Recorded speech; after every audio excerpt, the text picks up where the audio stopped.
Hey friends, Peggy Hall, live streaming with you again. I'm from thehealthyamerican.org.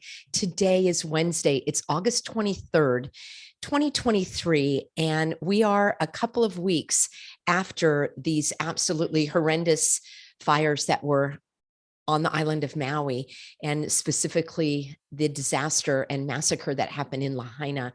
I've done probably close to 20 videos now or more over the last couple of weeks. I have a playlist for you as well. And something that I mentioned in my previous videos, but I want to do a deep dive on today, is the fact that the governor of Hawaii, Josh Green New Deal, as I call him. In fact, let's take a look at him over here, shall we?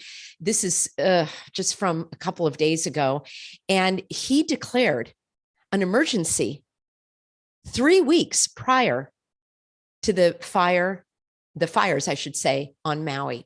I'm going to dig into that. This picture really troubles me. This was just a couple of days ago when the occupier of the White House arrived on the island to a lot of jeers and sneers, and he was not welcomed by the population who were lining the streets. But look at this picture. Let me see if I can increase it a little bit for you here. This is what you call a sycophant. All right. Yeah. Don't get confused with the sicko. That's something else, but I would put that in the same category. A sycophant. He is fawning over the president. When I look at this image, and let me know what you think in a comment here below. When I look at this image, I see a person saying, "Did I do good? Are you proud of me? Did I carry it out the operation like you wanted me to? How does it look? Is it destructive enough? Do you think we can build back better now? Do you think we can build beyond barriers?" That is another one of his phrases. So this picture to me is just disgusting. It's stomach turning. And there are many, many of these images of this sycophant fawning over this guy. Almost like, "Hey, daddy, did I do good? Are you proud of me? Is that the way you wanted it?" That's exactly what I see when I look at this image. So what I'm going to share with you, I don't want to have you have to be exposed to that any longer. What I am going to show you is the receipts, as they're called. And this is very troubling to me. And I want to show you how you can do this research. It's not that hard. It does take time. You do need to have an inquisitive mind, and you do need to think about, how can I connect the clots? As I say, how does one thing lead to another, and why might these things be in place? So I will paint the picture for you, and then we'll look at the governor website. In fact, well, let's just start with the governor's website right here, because that's where I go to get my information. And the fact is, this is what is called primary research, and you go to the primary source. So instead of going to a news agency like ABC or NBC, and I do that as well. I have brought you some coverage from the local news agencies when they've interviewed these people, but what I do want to do is go to the exact source. And this is the governor's website. So it's governor.hawaii.gov. And then I clicked on news. And when I clicked on, I'll take you right through. So when I clicked on news, then I looked over here for the emergency proclamations and the executive orders. And what I found out, and I did this in the very, very beginning, in fact, when the fire first broke out, because I wanted to see if there was any kind of nefarious dealings here. And sure enough, I found it. So I'm not going to cover the emergency proclamations relating to the wildfires in this video. We are going to go back a little bit and look at the emergency proclamation related to housing. So here's what's interesting to me. And these are in reverse chronological order. So here is the 5th proclamation relating to homelessness. And when we go back in time, I think this is really important. Stick with me. There's another proclamation, 4th proclamation. And then there's the 3rd proclamation. So when we go right back to the proclamation relating to homelessness, look at this. It was posted on January 26th, 2023. He had just taken office. All right. This governor is a new governor in Hawaii, and he's not Hawaiian. And I find that very interesting. And many of you have pointed that out to me as well. Now, he is married to a local. He has a couple of children. He has been on that island for 20 years or so. And it's interesting because the website says he has dedicated his life to serving the people in Hawaii. Well, 20 years of it. He's about 50 years old, so not quite half of his life. I think that's an exaggeration. He's a medical doctor. And after he was working in medicine, he spent many years, almost those 20 years in Hawaii in the government. So he was a local representative, and then he was a state senator, meaning within the state of Hawaii, not going to the federal government. And then most recently, he was the lieutenant governor. And it was, even the Hawaiians didn't like how much he was pushing all of the cooties hogwash and how much he wanted the children to become human pincushions and participate in, these horrific events. So even the governor at one point called him off and said, you better slow down, buddy, because this isn't playing very well. So this is the background on this character. I've done so many videos where I expose crazy things that he has said, including, we are going to build back better. That was in the second interview that I saw with him when in the aftermath of this disaster, which was inflicted upon the unsuspecting population of Lahaina. In a subsequent video, he said that he was looking for ways for the state to acquire Lahaina. And then he backpedaled and he said, oh, no. What I mean is that the local people should have a voice, and they're the ones that should tell us what to do. I'm going to have to do a whole nother video on that, friends, because there is a technique called the Delphi technique. And I will do a video. Some of you know about this. Some of you may not. If you have been to any of these public meetings, oh my gosh, as I have over the many years, dozens and dozens of meetings with the city, they wouldn't let me into the city council, but I went into the county board of supervisors, the school boards and so forth. And often in these, when you have planning meetings and things like that, they will plant an individual who might even be local or appear to be local. I'm talking about other towns, for example, in Orange County, and they will start to sway the conversation, making it appear as if what they want is what everybody else wants. I will dive into that into a different video, probably more than one video. If you want to look into it on your own, Delphi, DELPHI. Yes, it came probably from our own government and the not so intelligent agency to figure out how to brainwash and manipulate people to make them think that what is going on at a local level is actually what everybody wants. I'll do a deep dive, but if you want to look at that in advance, there you have it. So when he says we're going to listen to the locals, I'm even skeptical about that. Which locals? And is one person going to have more power or a stronger voice than another? What I love to see right now is there are so many in Lahaina, on Maui, that are coming together naturally, organically, and talking about this. And I believe that these evil doers, that these serpents have overplayed their hand and they pushed this one too hard. They thought that they could build back better and build beyond borders, which I'm about to show you, but I think they're in for a very rude awakening. What say you? All right, so let's go back to the issue at hand, and I'm going to share my screen again.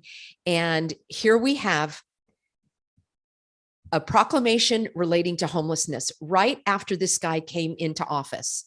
And oh, I know what I wanted to tell you. He's the new kid on the block in terms of being the governor of Hawaii. The mayor of Maui is also new. He was in the courts for a long time. He was an attorney, and then he became a judge. And you know how I feel about judges. If you've seen any of my videos about the legal action that I've taken against the county and the way that I was treated by this cast of characters that really should be, they lost their calling. They really should be clowns in the circus, the way that they perform. So that's how I feel about the judges. This guy is also new on the scene. It's almost like they were, they couldn't wait to inflict their damage upon the unsuspecting population. So what does this mean? An emergency proclamation. A proclamation is not exactly the same as an executive order. An executive order followed after this, I think it was the 5th emergency proclamation, and I'm going to share that with you right now. So you see how I go about the research. I don't go to the news stories. I go directly to the source. And what I found is, let's see if this is the one that I pulled up. Okay. The 5th proclamation relating to homelessness takes us here. And I am just going to do a brief survey for you. I will leave it for you in the description box. I think, and I will also leave a link to the website where you can do some digging as well. And so here is what the governor has done. And this is actually, it is a type of emergency order because of what he is requiring the state to do. Okay, fifth proclamation relating to homelessness. And this one was signed on July 18th. All right. So that was 3 weeks before the fires on Maui. Here's what really troubles me. When he signed this, the Emergency Act in Hawaii does give the governor the authority to suspend law. I think that's horrendous. And here, that's exactly what he's going to be doing. I, Josh Green, MD, governor of the state of Hawaii, hereby determine and proclaim that an emergency contemplated by section 127A, that is the emergency statutes that give the governor this authority, that there is an emergency is continuing in the state of Hawaii related to homelessness and housing. I'm going to talk about that in just a moment and how it relates to the United Nations and their green agenda, just like his name, Josh Green. Here you go, right from the get-go. Suspension of laws, including the suspension of the historic preservation. And there are some others here as well, the Conservation District and the Coastal Zone Management. There are many other laws that he is suspending that you can, these are the main ones right here. And what I did is then I looked into those laws. What does that actually mean? And so here is the first one that talks about historic preservation. We don't even need to really dive into this other than to get a sense that this means that the historic places in Hawaii, the laws that help to preserve this are no longer in effect. This is absolutely stunning that he had this in place prior to these fires. So I will leave this for you if you want to dig any deeper. As I say, the big picture is that he is suspending the laws related to these monuments and the historical areas, the Iolani Palace, the Capitol site, any of these. Now, whatever the regulations and zoning related to that is all suspended. All right. I want to go a little deeper here because there's something else that I found for you. Let me click off and make sure that I have this set up for you. Now, this is what really troubled me is I found a flyer on the website, and I'm going to take you on over. It's just stunning to me. Here we go. Housing is healthcare.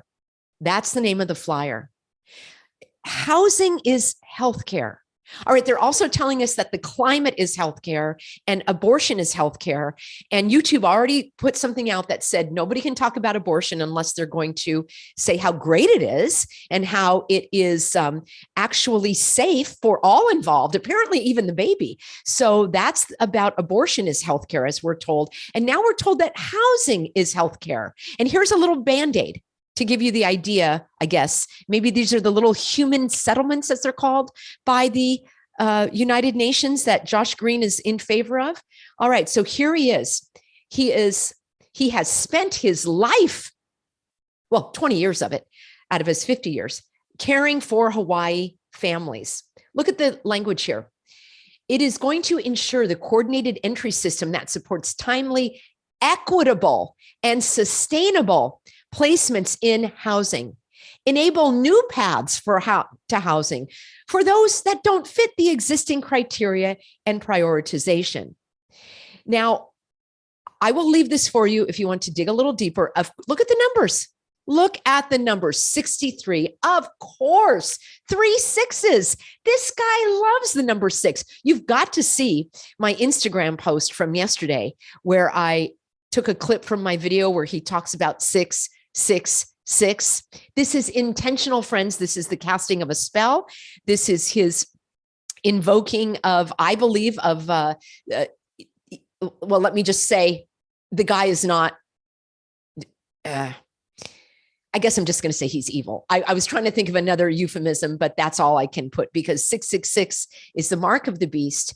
And here, the 63, here we go again, 63, 223. Backwards is 322. That also is the skull and crossbone, or the skull and bones. There are so many of these numbers. And I'm going to do another video for you called Maui Fire by the Numbers, because every time they gave us numbers, they didn't add up. Literally, they added up to the way that they wanted them to. So I will leave this for you. And I want to say this. My heart goes out to those who are homeless. And apparently in California, you have to say unsheltered. So homeless now, I guess, is a slur. I don't know why. I find it very descriptive. They don't have a home. So they're unsheltered. They are experiencing homelessness. These are the words that were sloshed all over us during the hogwash. And in Orange County, they had something called Project Room Key, where they got millions and millions and millions and probably millions of dollars from the federal government in order to pay for empty hotel rooms so that they could put the homeless population there. Now, I'm not necessarily against that. I think that if there is some commerce that's engaged and it's fair, and that, I'm open to all kinds of ideas, but here's one idea that they're never talking about. Why not talk about improving people's jobs? Why not talk about decreasing the taxes?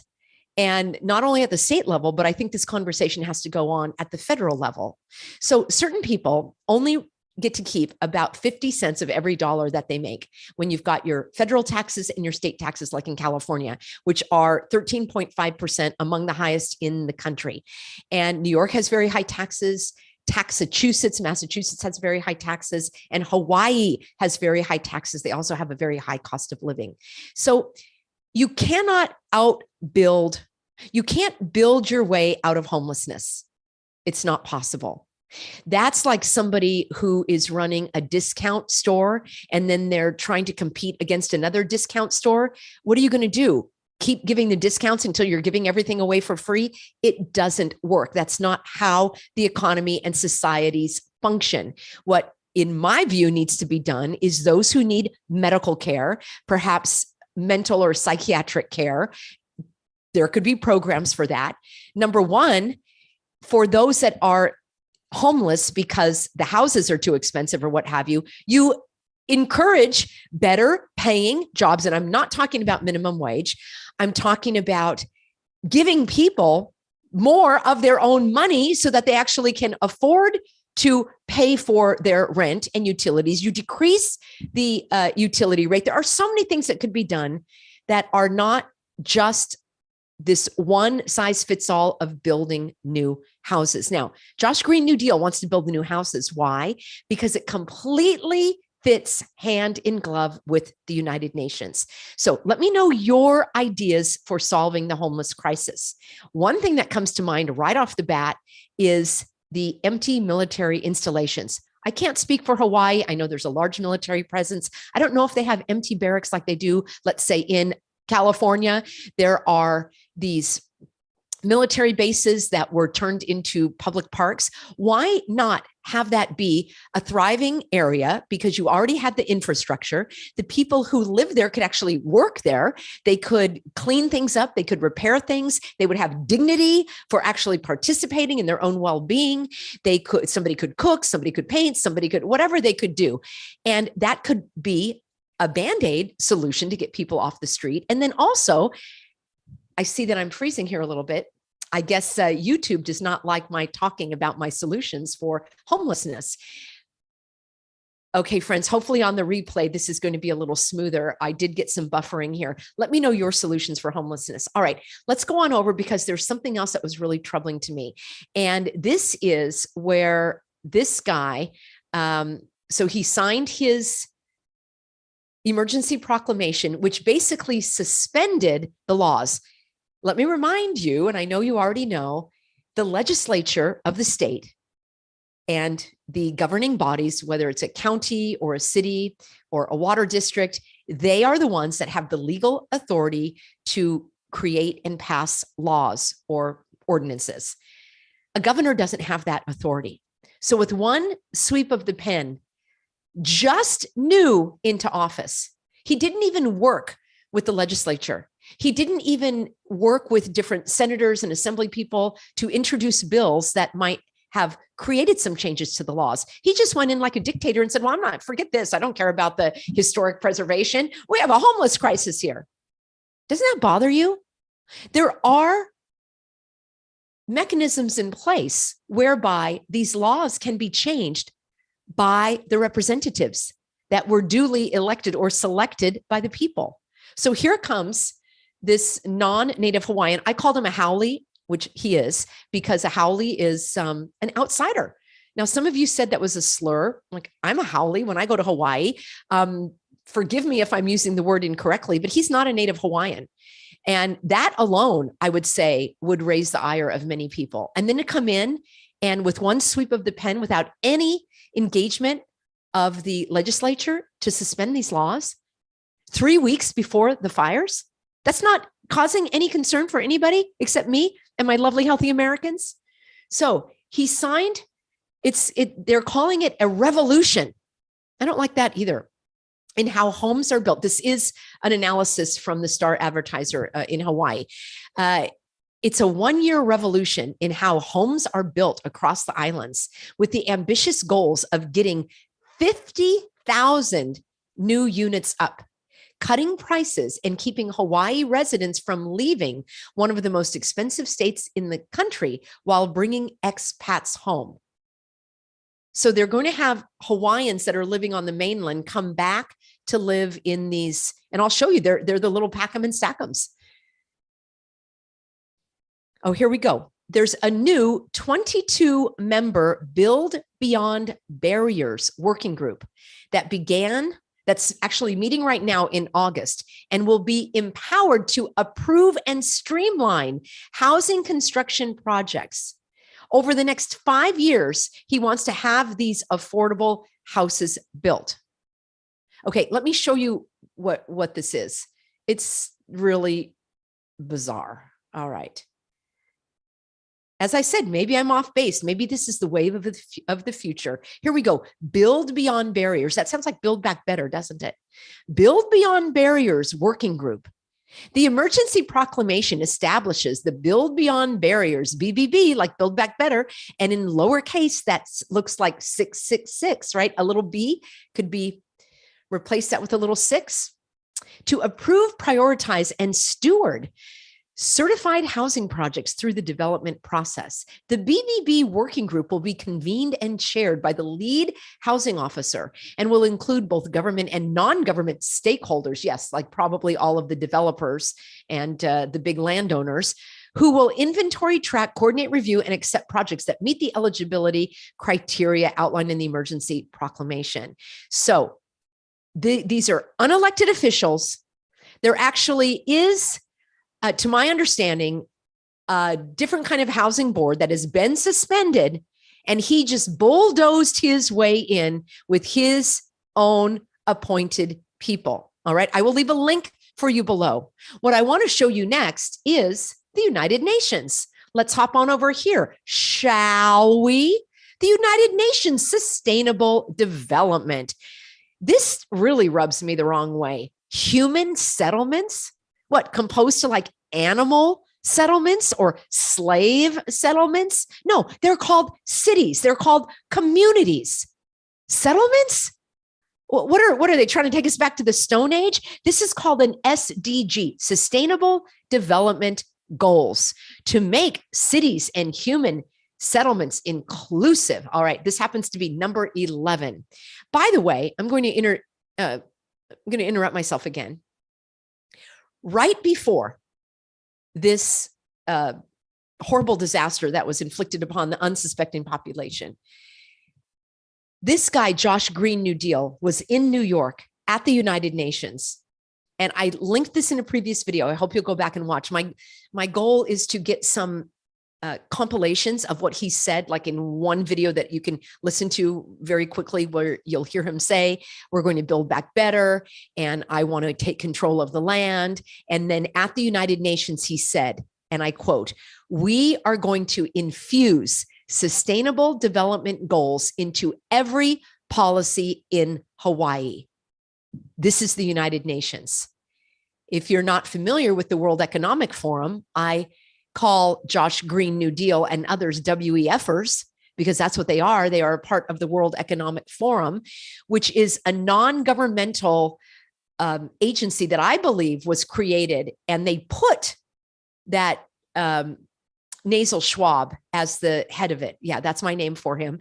And he's not even smart enough to have coordinated all of this. He's like the evil guy that they put in there because he can't speak English very well. And they do that on purpose to make him even more like a villain. This WEF is basically hand in hand with the United Nations. The WEF and Nasal Schwab, they're the ones that coined the phrase, you will own nothing and be happy. They're the ones that are behind the 15-minute smart cities. Some of you didn't know, so I just want to give a brief overview, and I can do a deep dive on another video. But basically, 15 minutes means you'll have everything that you need within 15 minutes. You can go to the doctor, you can go to the grocery store, you've got your kids' school, you've got a park, you've got your restaurants, you've got your shopping. And it sounds great, doesn't it? It's like, yeah, I would love to have something within 15 minutes. Well, it sounds great until you find out that you can't leave the 15-minute city. And if you go outside of your 15-minute barrier, you are going to be assessed and taxed like they're doing in the United Kingdom right now. They're putting up cameras, and with your license plate, if you go outside of your zone, you are going to be taxed. Believe it or not, friends, they're doing it in San Diego, California. They've got that on the books. The other thing about these sustainable development goals is no more single family home developments. I have to dig a little deeper, but I know they're doing that in San Diego, or at least they floated the idea. And remember, they float these ideas so that it becomes more palatable. You're a little bit conditioned. So when they ram it down your throat, you're like, oh yeah, I heard about that. So they want to get rid of the single family homes. That's why in California, they also have fast tracked the ADU, which is the, I think it stands for additional dwelling unit. I may not have the exact wording, but it means that you can build a little tiny home in your backyard. And you can even have two. You can have a tiny home, and then you can have a tinier home. It's called a junior ADU. So they want more and more people condensed into an area, and they do not want people living out in the rural areas. They want them all to be brought into these, what I call stack 'em and pack 'em, the rabbit hutches, which are all over California. And you told me that they're in your state as well. And guess what? Coming to Hawaii. Let me share my screen again. We'll hop right on over here. And you go to, so I will leave a link for you as well. It's the Sustainable Development Goals of the United Nations. And here it is, Sustainable Cities and Human Settlements. Am I the only one that's bothered by that phrase, human settlements? I think that's so bizarre. And here we go. Cities are hubs for ideas, commerce, culture, science, productivity, social, human, economic development. And what they want is, here we go. They want the 2030 agenda to achieve a significant improvement in the lives of at least 100 million slum dwellers. That's, talk about not a very nice term, but here we go. Chapter 7 of Agenda 21, it's all related. Agenda 2030 is just the updated version, which means they want to achieve these goals within 7 years. That's why they're on the fast track. They want adequate shelter for all. That's what this Green New Deal is trying to do. Improving human settlements management. Well, with the sweep of the pen, he just suspended all of the laws and he's going to do his own management. Promoting sustainable land use. They love that word sustainable. How exactly do you define that? I would like to know. Promoting the integrated provision of environmental infrastructure. Well, that must be really important because I don't even understand what it means. Therefore, they're smarter than I am. So we better do it. Oh, here we are, sustainable energy and transport systems. That means you're going to have wind and solar. Promoting human settlements in disaster-prone areas. Bingo. B-I-N-G-O. B-I-N-G-O. Now, I'm running a little long on this video, friends, and I want to review a couple of things that I mentioned in a previous video. The fact that there were no sirens, the fact that the Office of Emergency Services Administrator, the top guy, was in Oahu at ostensibly a FEMA conference when there was plenty of warning that the island was already under a hurricane warning and was under a red flag warning for the fire.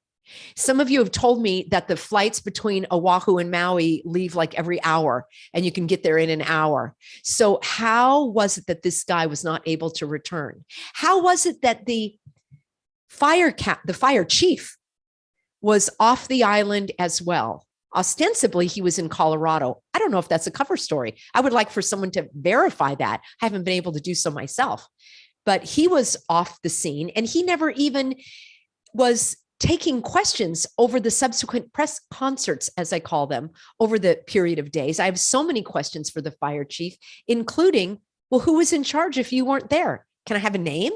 Can we interview this person? Can we interview at least one of the firefighters that you say were there?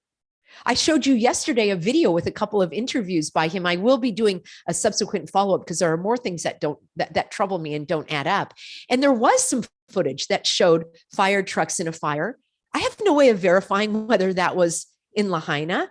That could have been in one of the other areas where the fires broke out. That could have been in a fire in 2018. I have no way of verifying that that was even adequate or accurate is the word. So I have so many questions about this. Here's what I believe is going on. They are allowing, maybe even orchestrating a scenario that looks like they were so ill prepared that the sirens didn't go off. The emergency text didn't go off, even though in 2018, a text was sent out to people in Hawaii saying, there's an incoming ballistic missile, take shelter, this is not a drill. And they left that warning for 45 minutes, I think it was, or however many minutes. It was even 1 minute, it would have been one minute too long. I may have the exact time frame off. But I have Healthy Americans that wrote to me telling me how devastating and psychologically terrorizing that was. So they could have somebody make a mistake. Do you think that was a mistake? Yet all of these inadequacies that are coming out, I believe that's intentional. And here's why. It's intentional because now when they build back better and they build beyond barriers, meaning we're just going to suspend the laws. Those are the barriers, by the way. The barriers are the laws in place so that you don't get to go run rampant over the sacred land and water and do the land and water grab. They were in place for a reason. And now you've suspended that. There's not going to be any additional level of scrutiny over zoning or anything. You guys are seeing this, aren't you? I believe that this is intentional in terms of how this disaster was handled so that when they do build back better, follow me here, it's going to be so shut down, so restrictive. There will be cameras everywhere, maybe even inside your home, because heaven forbid that a loved one perished while they were home from school. I already blew apart that narrative. These fires didn't break out until late in the day and in the night when the children already would have been home. So that again, to me, is fear mongering and terrorizing of the population with additional psychological damage. These stories of how some of the people were found, there's no verification of that either. So what I'm saying is that the evildoers, the public serpents, are going to use this catastrophe, regardless of the cause, and I've dug into that already. They're going to use this to build back in the image of the Sustainable Development Goals of UN Agenda 2021 and 2030, which is just the updated version, in lockstep with the WEFers. So they may say, well, you know what, we're going to build these little tiny homes and we're going to have the, there will be one restaurant for you that you can use. Yeah. And then just think about it, friends. They're going to use this for stricter shutdowns, for more control, for more surveillance, all the way under the guise of safety. That's what the tyrants always do. This is for your good. And this is for bad as I see it. The other thing that these bad guys do is they will present options that there are only two options. People die on the street homeless, or we have to suspend the laws and build the tiny homes for them. Okay, there's so many things in between. Look at what he did that I predicted with the Airbnb.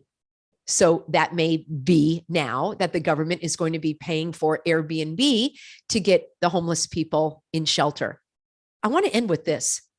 My prayer is that no one is lost to a place to call home, that no one is lost to God's love. My prayer is that people will be able to live in a suitable shelter and home, and that they will be able, more importantly, to have self-respect and dignity by taking part in that. And for those that need any kind of extra care, that they will get that as well.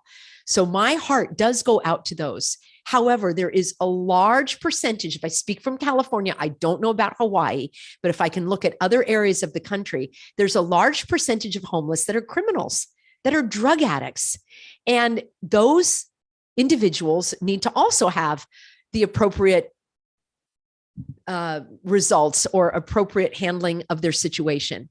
I will also speak for California, that people flock to this state because they are receiving hundreds of dollars a month. They're given the tents to live outside. You think they all went to Big Five? It's a